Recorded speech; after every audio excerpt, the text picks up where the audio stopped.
लोकसभा चुनाव 2024 को लेकर सियासत की बिसात बिछ चुकी है और सभी राजनीतिक दल अपने अपने हिसाब से अपने चाल चलना शुरू कर दिए हैं। वहीं कुछ क्षेत्रीय और स्थानीय राजनीतिक दल भी इस लोकसभा के चुनाव में अपनी किस्मत आजमाना चाहती है और इसी के मद्देनज़र इस्लाम पार्टी का प्रत्याशी भी लोकसभा 75 से अपनी किस्मत आजमाने जा रहा है। इसी को लेकर आज इस्लाम पार्टी ने एक प्रेस वार्ता कर अपने प्रत्याशी मोहम्मद आदिल को बनाया, जो पेशे से होम्योपैथिक डॉक्टर हैं और इन्होंने 2022 के विधानसभा चुनाव में भी ओवैसी की पार्टी से विधानसभा का चुनाव लड़ा था। हालांकि कुछ कारणों से उनकी पार्टी से इस्तीफा दे दिया और इस्लाम पार्टी से इस बार अपनी किस्मत आजमाएंगे। और 2002 में इस्लाम पार्टी का मैंने रजिस्ट्रेशन करवाया और अध्यक्ष रोजेगुल से मैं ही हूँ। क्या उद्देश्य है प्रेस वार्ता बुलाने?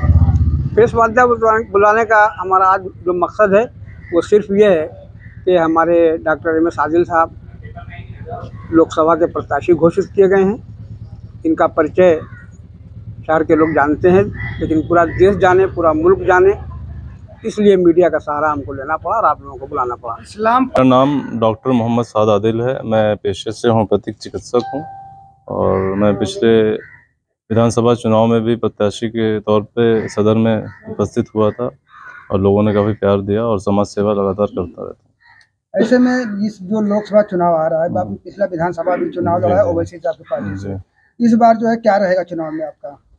चुनाव में खासकर मैं गाजीपुर की बात करूंगा। हमारे अध्यक्ष जी ने सारी बातें आप लोगों के समक्ष रख दी हैं।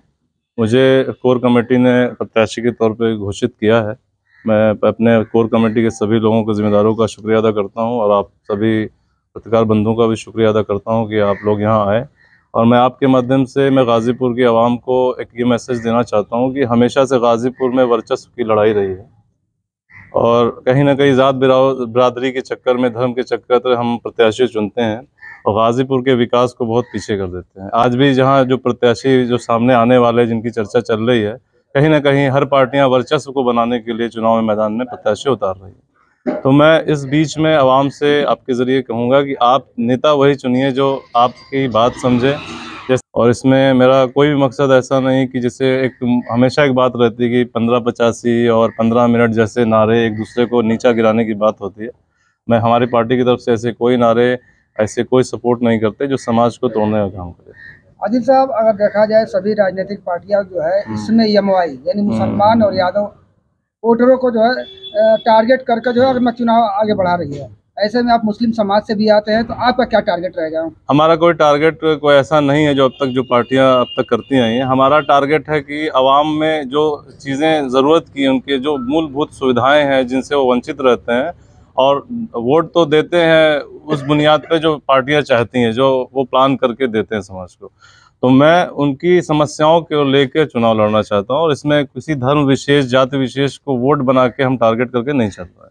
हम चाहते हैं कि लोग हम लोग की बातों को समझें और मौका दें, और एक बूंद बूंद से तालाब बनता है। हो सकता है हमारी बातें लोगों को अच्छी लगे और धीमे धीमे हम लोगों का काफिला आगे बढ़ता है। ऐसा में क्या कि जो सांसद महोदय जो भी जीतते हैं, जो जीते हैं आज तक और जो मौके पे हैं भी, तो उनकी एक सांसद निधि होती है जो व्यक्तिगत वो इस्तेमाल कर सकते हैं। लेकिन अगर सांसद मजबूत हो, सरकार जो कोई भी हो, वो बजट लाके काम जनता के लिए कर सकता है।